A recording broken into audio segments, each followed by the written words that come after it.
Hello, and you're all very welcome along to the latest Champ.ie podcast, Ireland's premier horse racing podcast in association with Boylesports, Gowran Park, EJ Menswear, Shamrock Thoroughbreds, Midland Travel and McCafferty's traditional Irish bars. They're coming to the final fence in the 25 Govs Tie Estate. Nick Rocket lands in the lead from Velvet Elvis, gone well clear. Up Favori to Shantou and Bushman's Pass. They're well strung out. Nick Rocket on the stand side for win number 10 in the race for Willie Mullins. Enter our Champ.ie headline competition in association with Midland Travel, where you could win a trip for two to the Cheltenham Festival 2026. For a chance to win, simply subscribe to the Champ.ie podcast on YouTube if you haven't already, and scan the QR code to enter your competition details today. We look forward to discussing your weekly #5cast selections in the comment section below. Yes, we're on the road again. Series 6, Episode 6 of the Road to Cheltenham Challenge. Proudly in association with Gowran Park Racecourse. Boylesports, our betting partner. EJ Menswear, McCafferty's traditional Irish bars. Midland Travel, Shamrock Thoroughbreds and Lola, who are powering our social media clips. Andrew Lynch, it's your turn this week. This is episode number 6. And two horses you had a massive association with that I used to absolutely love back in the day. If you like your 2 mile chasers, Fleming Star here in Ireland and Sizing Europe. He was a little bit of a globetrotter in the end, of course, a champion chase winner. And you, of course, rode 4 Cheltenham winners. Yeah, no, it was thanks very much for having me on. And Sizing Europe was very good to me. Obviously winning the Arkle and then going back to win the champion chase the following year. And then I would size in Australia, then in the cross country, and then Bertie's Dream as well in the Albert Bartley. So it was I had a lucky enough career, thank God. We must talk about some of the key performances over the last 7 days, and I wanted to start with Spillane Tower, because this is a horse for Jimmy Mangan that's a dual Grade 1 winner over fences. And of course, a good second effective fire in a John Durkin last season. Maybe this season so far didn't go to plan for Spillane Tower, but I thought a really good performance, and I thought Jack gave him a terrific ride. To be fair, like Lahan Press got an easy lead, so to win it as snugly as he did, I thought it was a good performance. Yeah, no, the long press, he's a hard horse to pass when he gets into a rhythm. I thought, like you said, Jack gave Spillane Tower a great ride. He's our nurse him in, his jump super. I thought it was a good performance. He probably didn't help the favourites at the start by kicking them, and the horse advanced Skeletons, but you couldn't be more impressed by the performance he put up, and like I said, Jack wasn't overly hard on him, and he still won well, and you'd imagine he'll improve again for the run. He was getting £6 off the 11-year-old Lahan Press, who's rated 162. So he's definitely going to need to improve. But sticking with the green and gold, the New Lion, this was a little bit underwhelming, was it? Yeah, like just the fact Sergino got injured in the race probably just took the limelight off it. But you'd have to.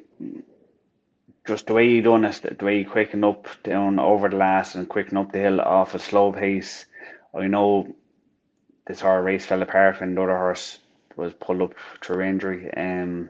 But he still quickened up, and he quickened up well off a slow pace. So I'd imagine connections will be happy. And you'd imagine he'll only sharpen up for the run. He was unlucky what happened in Newcastle falling. So like a good clear round was essential. The one thing I would like to ask you about, Andrew, coming down to the last when the pressure started coming on, I thought he cocked his jaw a little bit when the pressure came on, and he threatened to run out at one stage in the fight in fifth as well. Would you maybe have slight concerns about his attitude when the pressure comes on? And what about the old course at Cheltenham as well? Is that little bit sharper? 2 miles this season, 2.5 miles last year. Would it be? To me, there's question marks for a champion hurdle. Yeah, like he does have to improve off it. But like the record of horses winning the Ballymore coming on to the champion hurdle, like in a solid run champion hurdle, like where they go a proper gallop, like you need to stay as well to win it. Like you'd Hardy Hughes win it, Brave Inca win it. Like it's not just like obviously you need the speed to be able to Fahey lie up. sometimes.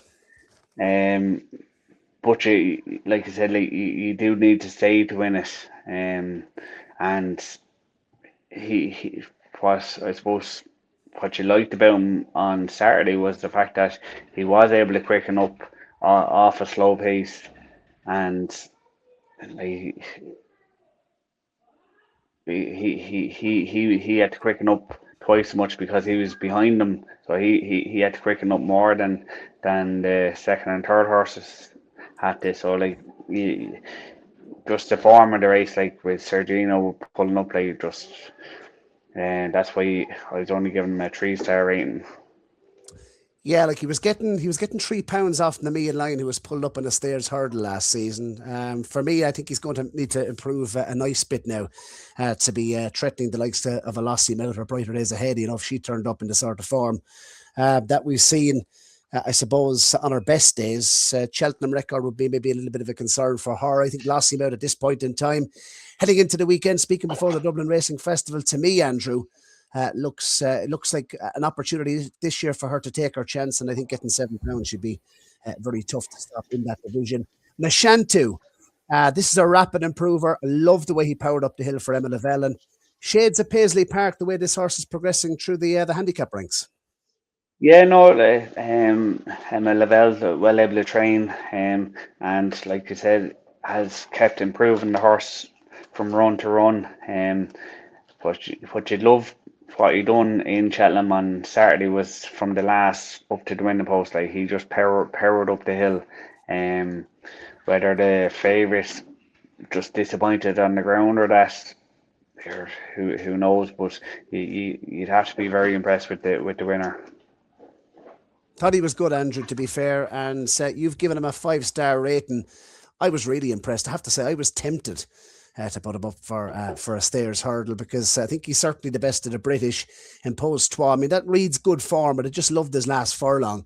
As we mentioned, like he did disappoint at Haydock, but those 3 wins this season at Cheltenham, you know, he's 3 wins from 4 at Cheltenham at the course, and he's 3 wins from 4 this season, a real improver. And just looking at his rating as well, Andrew, if you're looking at stairs hurdles, 3 of the last 10 winners were rated under 160 heading into the contest. So it's not impossible for a horse rated under 160 to get into the mix. He'll need to improve, but he's rapidly improving. So 5 stars you've given him. I have to say I agree with that. What about Argento Boy? An Irish rating of 144 today. For those maybe considering backing him for a national hunt chase, I think the new conditions say not to 145. So the British handicapper would want to be easy on this one, wouldn't he, for it to get in? Yeah, they tend to give them an extra few, £4 or £5. So it'd be borderline whether he'll be eligible for the race or not. Be made for it, wouldn't he? Yeah, like he's an out and out stayer. Just listening to the what Paul Townend was saying, like that, the fact that he was taking the fences on a bit more than he used to do over the hurdles, which is a good thing. But you couldn't be more impressed with him. Like he just battles. He's battled hardened from all his experience over hurdles. He was impressive in Naas the other day. Like he just grounded out and he jumped for fun. Like 3 mile round Naas on testing ground takes some getting, it does. No, you'd have to be happy with him. Like, just looking at the notes I have here, Andrew, you mentioned Naas, heavy ground over 3 miles. I thought it was probably too sharp for him. I mean, if you look at his rating at the moment, I mean, the Goffs Tastes Chase 2026 or 2027, should I say, is a race maybe that they could be maybe thinking about, because bottomless ground he loves, he stays all day. Thought he made a lovely shape over a fence as well. You've given him a 3-star rating. I'd probably go a little bit higher myself. Look, the Irish National as well. He's a horse that won a bumper at Fairyhouse in the past. If it came up soft in an Irish National, he could be one for that. That was mentioned by David Casey after the race. And, if he doesn't maybe get into a national hunt chase, maybe they might save him for Fairyhouse and hope that maybe the ground comes up soft. Yeah. Yeah. No, I'd agree with them. Just when at that time of the year, like you're just weather dependent, aren't you?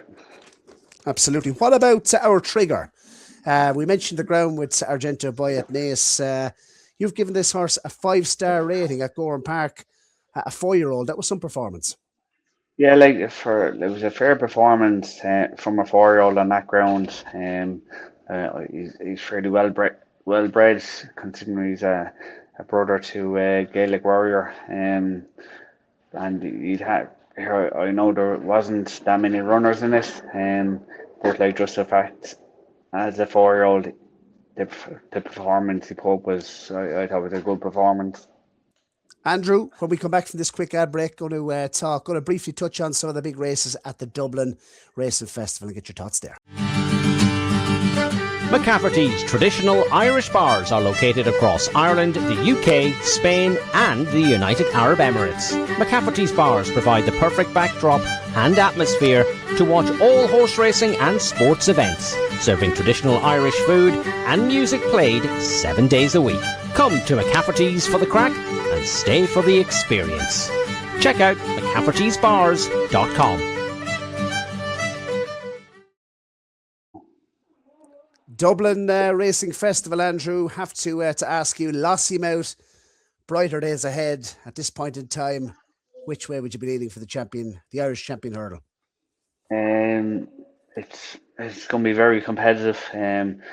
Gordon's bullish that brighter days ahead has improved since, and she's bound to improve for her first run from the year. And Gordon's horses definitely have improved further first run, so like it's going to be very close. Obviously Lossiemouth didn't look to be doing a whole lot on front the last either, so like if I had to swing it, maybe Lossiemouth because of the fact that she just keeps winning, but it's going to be very very competitive race. If she wins, they have to go to the champion hurdle, don't they? You'd imagine so.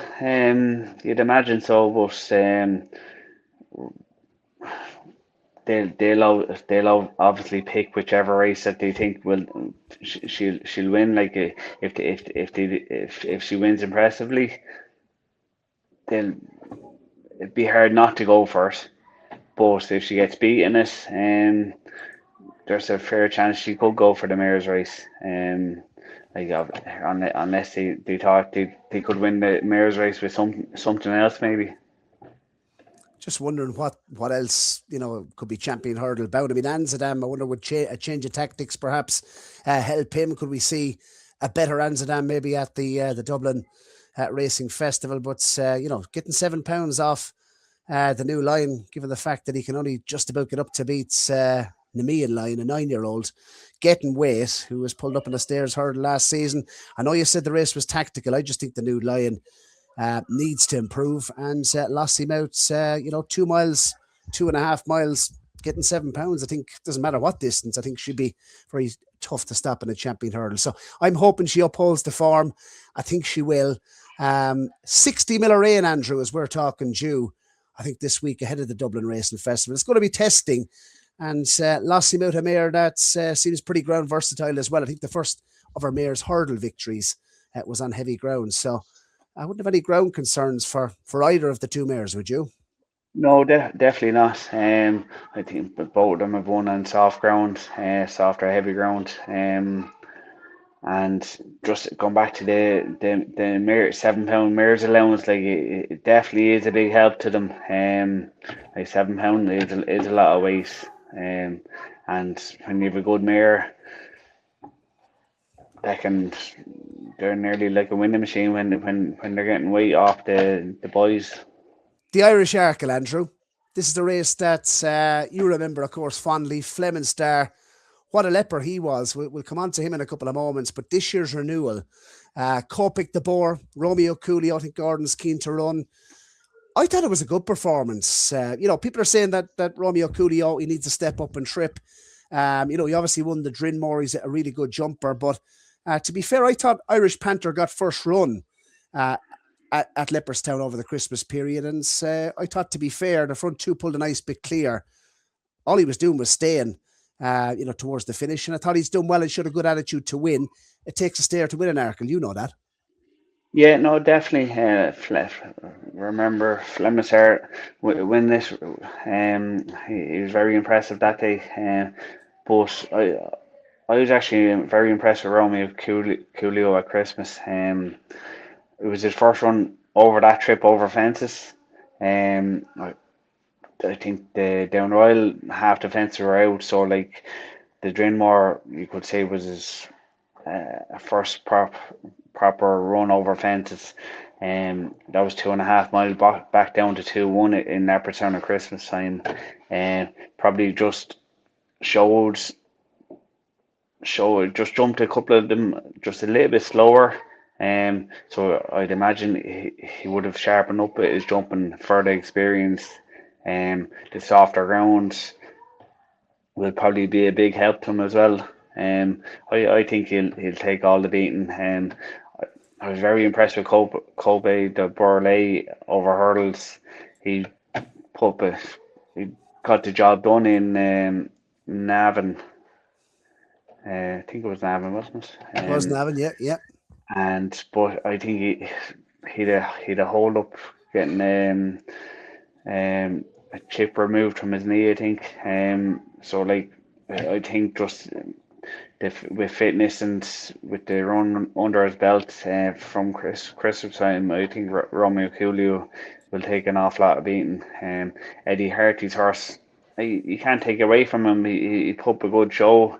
I just think the other horse, there's a good bit more improvement in them. Sticking with the 2 mile chasers, Marine National. Barry Connell saying, of course, that the Clarence House was a Mickey Mouse race. Well, this certainly won't be a Mickey Mouse race, you'd have to feel, because Majborough is in there as well. Marine National has proven form on heavy ground, of course, when winning, of course, the Royal Bond at Fairyhouse. So he's won a Grade 1 on heavy ground in the past. It's likely going to be heavy, and I think Barry has said that he's going to run the horse regardless of the ground. So it's a big match here. Majborough, does he jump like a 2 miler? Can he improve, do you think? What's your take? Yeah, like if he can get the jumping right, and I think the slower round will be a big plus to him. With his jumping, like he's a proper engine. He has. Obviously Marine National, he's the champion there. Very unlucky at Christmas time. But Joseph O'Brien's horse keeps winning up there. Probably would want I think the ground is more of a hindrance to him. I think he's probably a bit better on nicer ground. I think, like you said, Marine National can cope with it. But I'd say the ground probably be in Margebar's favour. Yes, and just on the Irish Gold Cup, Andrew, Gallop in the Shop, I know you're a massive fan, and I do believe you're not giving up just yet. No, I thought it was a fair performance from him in Leopardstown at Christmas time. Obviously, no Me's horse was a commanding winner at the line. But looking at it, I think could be an awful lot of improvement in Galloping the Champs. They've changed his program by starting him off at Christmas time, whether that was by choice or what. But I think it will help him come Cheltenham time. I think he will win in Leopardstown, and I think he'll put up a fair performance in Cheltenham. Obviously, it is hard for them to regain their crown after losing it, but it can be done. Kate O'Sara had done it. Gavin's horse, he hasn't shown it yet this year. like I know last year he kept improving from run to run, but he just hasn't shown it yet. But his horses were out of form. They're definitely coming back into form now. Treble in Gorn, another winner yesterday. I think he won the other day as well. So like his horses do seem to be coming back to form. But I think the way they're campaigning, galloping the champs this year, I think could be the benefit, could be his benefit come Cheltenham time. Andrew, the good old days, sizing Europe. I mean, he gave you some fantastic days. An Arkle win, of course, a win in the champion chase as well. I mean, how do you reflect now on your career and I suppose everything that sizing Europe did for it? Yeah, no, sizing Europe was very good to me. Obviously riding for Henry de Bromwich and the Potts, I was lucky enough to get the opportunity to ride him and some good horses along the way. But here winning Arkle, winning the champion chase, which it's not easy. It's not easy. So I was lucky enough to get my leg up on him. Then there was obviously Flemings there was very good. He put up a good performance in the Arkle and the Powergo Cup as well.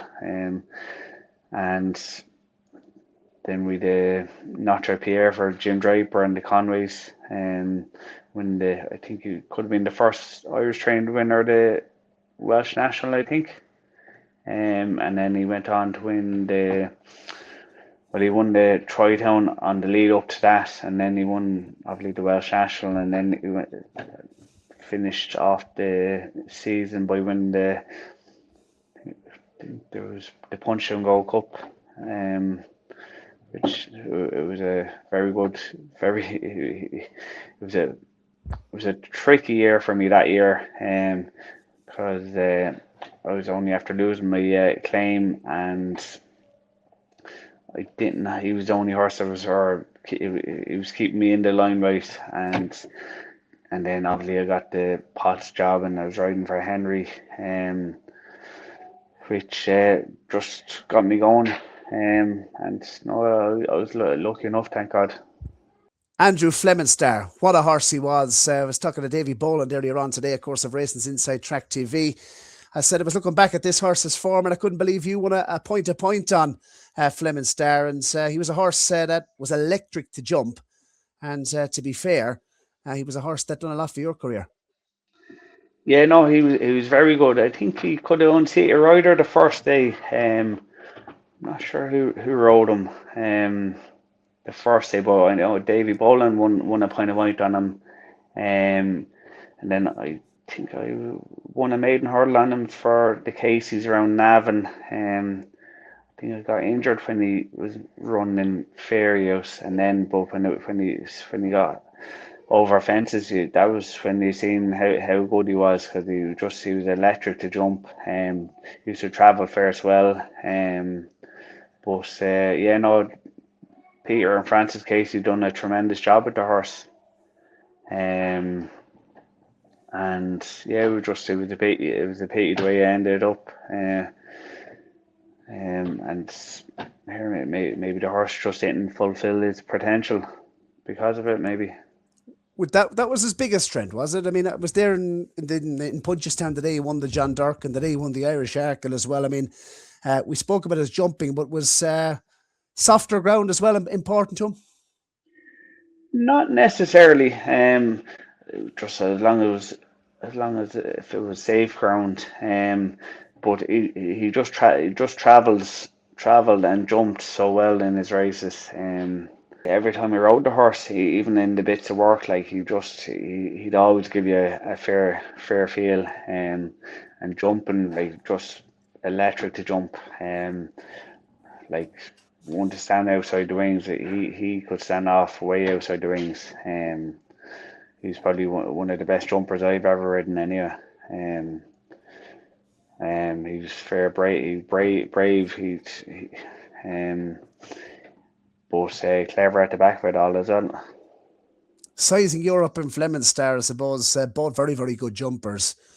Did they compare in any way? obviously here they were both good horses, especially for me anyway. But they were different in their own ways. Probably Fleming's there probably just travelled real well. Size Europe was very laid back, and he probably but over 2 mile you couldn't go quick enough for a Size Europe, and the quicker you went, the better he jumped. The slower you went, he'd have too much time to be thinking about it, and he'd be jumping a bit slower.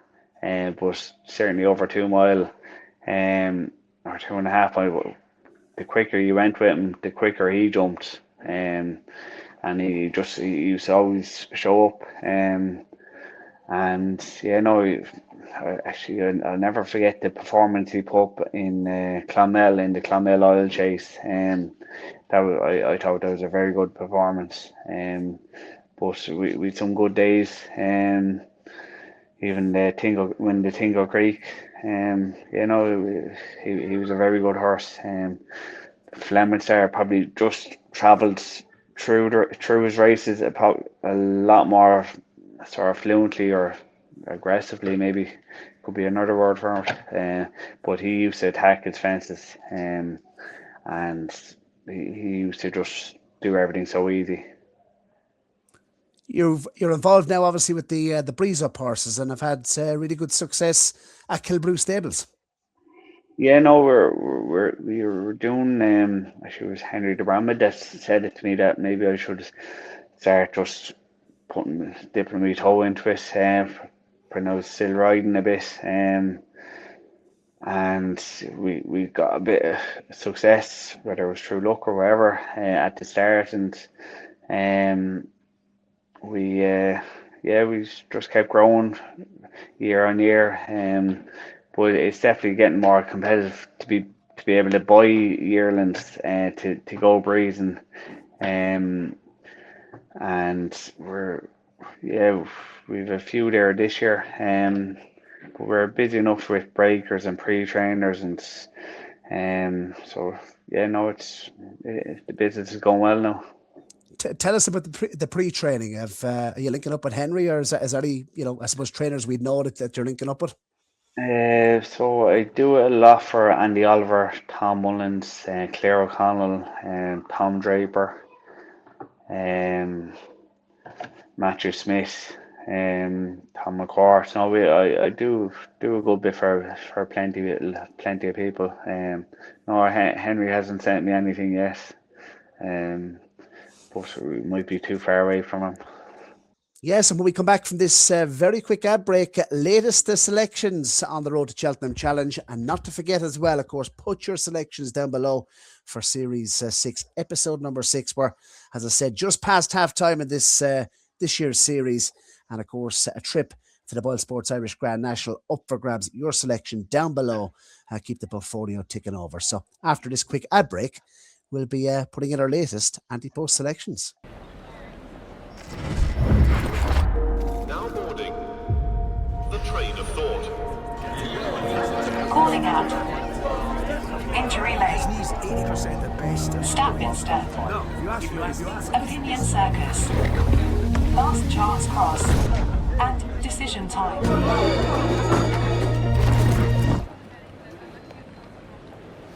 Back yourself. Boylesports. From Dundalk to Longchamp, from the Galway races to the Breeders' Cup, Shamrock Thoroughbreds recently celebrated their 100th winner, and Ireland's leading racehorse syndicate has taken owners all over the world. Shamrock Thoroughbreds founder, Stephen Thorne, remarkably won the Winter Trainers' Championship at Dundalk during his first season as a racehorse trainer. To experience success with Shamrock Thoroughbreds and Stephen Thorne Racing, check out shamrockthoroughbreds.com.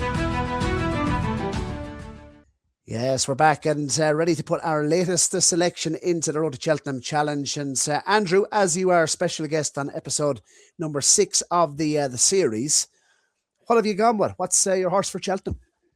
I've gone with GALOPIN the chance for the Gold Cup. I think just with the way they're preparing him this year, and it'd be nice for him to regain regain this crown.